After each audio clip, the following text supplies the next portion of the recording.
खुळा जीव झाला बघ तुझ्यासाठी सोडून मुंबई राजा आला.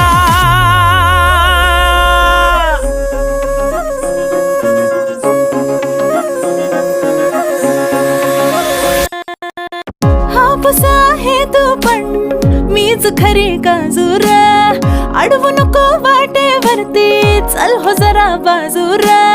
राहू नको र बसून जा शोधन काम तरी, नाही तर पाऊल पुन्हा ठेवू नको रे घरी. हसल हे गाव तुझ्या तोंडावरी, तुझा कर्मानी अन मी कोकणवरी.